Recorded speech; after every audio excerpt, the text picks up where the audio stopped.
Black Friday, the beginning of mission critical for you guys, the biggest shopping season of the year. So far, it looks pretty good. You had 7,000 shoppers outside at 4 a.m. this morning. Is this an indication of what's to come for you this season? Yeah, so far so good. We had 5,000 outside our doors last year, and it was an hour later. So I think they were here, ready to shop, ready to go, and the traffic is building, at least in this store. So I feel very good about the start to the day. You have 850 stores across the country. Here in New York, this is one of them. Some of the shoppers I've spoken with said they're here for the novelty, to see what it's like. You need people buying things in a major way, leaving the store with their bags full. Any predictions on what you'll see between now and the few days past Christmas?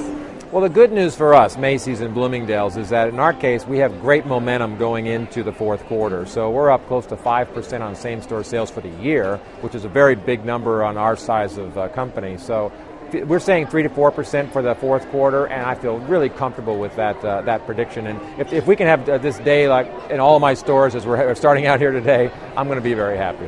How did you decide what deals to put out there, where to cut prices, what to offer the consumer? Because this year our economy is in a bit of a better position than we were last year. What we do know, though, is Americans are earning a little bit more, and they're also saving a lot more. They're not willing to spend the conspicuous consumption that we're used to in this country. Yeah, I think that's right. I think that really benefits stores like Macy's in particular, because people are coming here with a mission. They have their list of gifts that they're going to purchase. They've got their list of items they want to buy for themselves. They're thinking about value. They have a budget.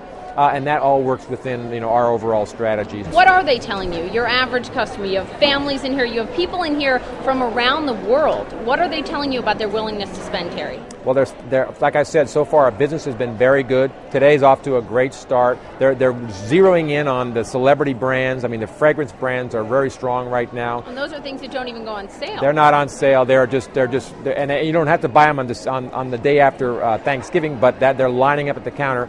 Fashion watches, there's a lot of good value over there. They're selling very well. If you go to the women's shoe department, I mean, good luck trying to go to the women's shoe department. Try to find a chair, because it is filled, and boots are selling like crazy. It's more the fashion boots as opposed to the functional warm boots. But throughout the store, we're just seeing lots of customers very interested in product, but they're being selective about what it is that they're buying. And again, it's really working for us. Most difficult markets for you right now, would they be where we're seeing the highest unemployment?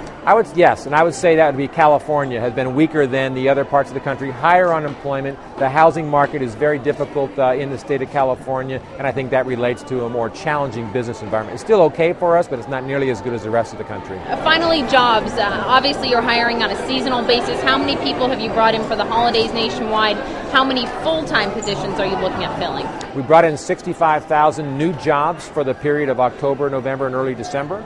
We'll probably keep about 2,000 or 3,000 of those jobs as full-time afterwards, and that will be a big deal. Because if that happens at Macy's, and that happens in other retail stores across the country, that could be a very positive sign for unemployment. I'm not predicting that that's going to be a major change or it's going to happen, but at least in our case, we feel good about being able to hire more people starting in 2011. Terry, what is finally your prediction on the overall economic recovery? You see it on the consumer level, the most important part of this recovery, to get hired, to get those jobs back, to spend more.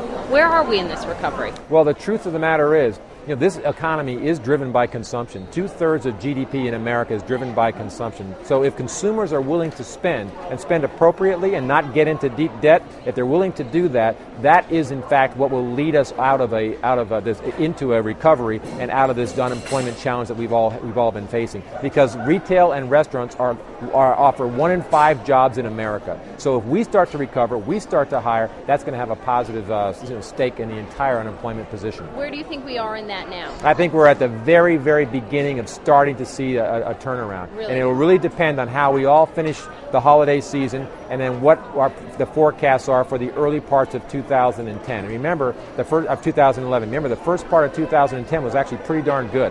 So we're going to be going against those numbers. And if we can put increases on top of those numbers, then you're going to start to see some permanent hiring. Terry Lundgren, thanks. Appreciate it. Thanks.